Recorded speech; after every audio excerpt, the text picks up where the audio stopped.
And I begin with showing you this writing, this beautiful writing on this page, which says this is the 400th session of the Al Arab today.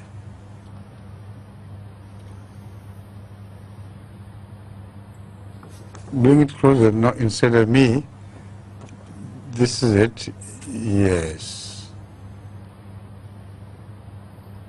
Can you read it clearly? Yes. That's good.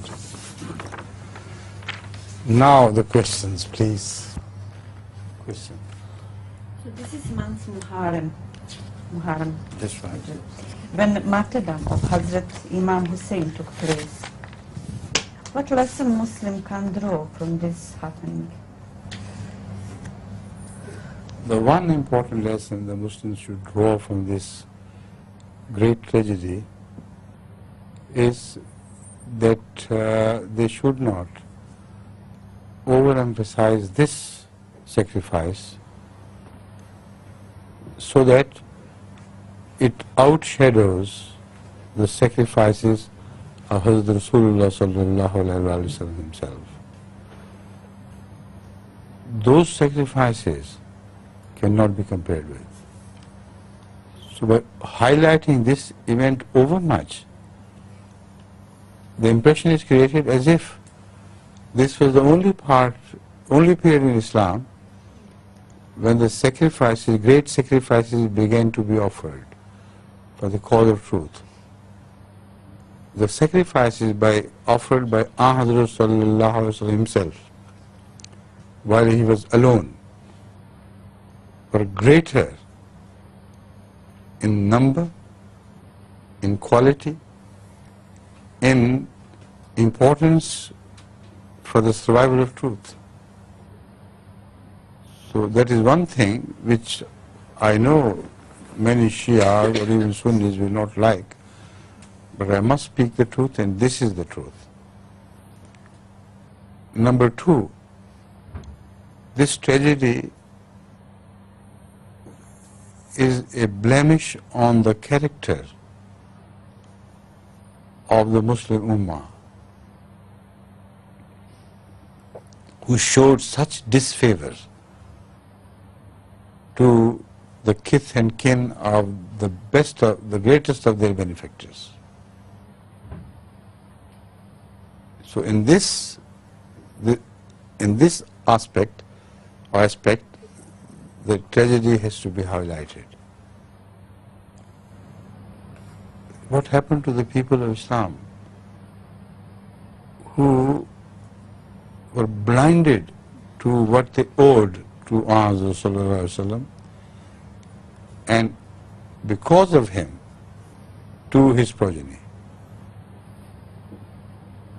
It's a shameless act in the history of Islam, a blemish which cannot be washed by the blood of those who beat themselves with chains.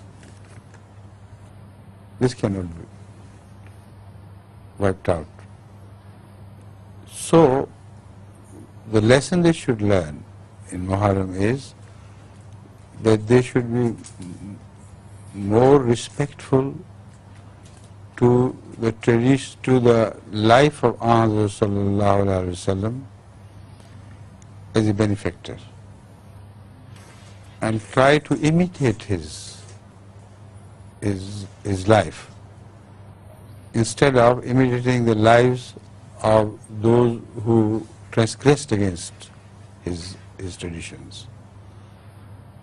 If they do so, this will be the greatest homage paid to this event. You should make a resolution that from now on we are going to revive the Sunnah of Muhammad sallallahu alaihi wasallam, so that such tragedies can never occur again. This is what I believe is the right homage which can be paid to this great event. Great yet most tragic event. Right? Thank you. The last thing we should do is to pray for the departed souls of those who participated in this tragedy. And this can be done with reference to Durood Sharif on Hazrat Sallallahu Alaihi Wasallam. When you say Ali Muhammadan, then you can visualize what was done to Ali Muhammad. And in response to this grave transgression against them, we should pray harder for them than ever before. And this we can do by making a pause during the Durood Sharif. Ali Muhammad, of course, covers the entire Ummah of Muhammad Sallallahu Alaihi Wasallam, which is worthy of being called his spiritual all. But here, in this context, we should pause to think of all the offsprings of Muhammad Sallallahu Alaihi Wasallam who participated in this tragedy, and send durood on them, if possible, one after the other, by name or in generality, but considering all the participants together.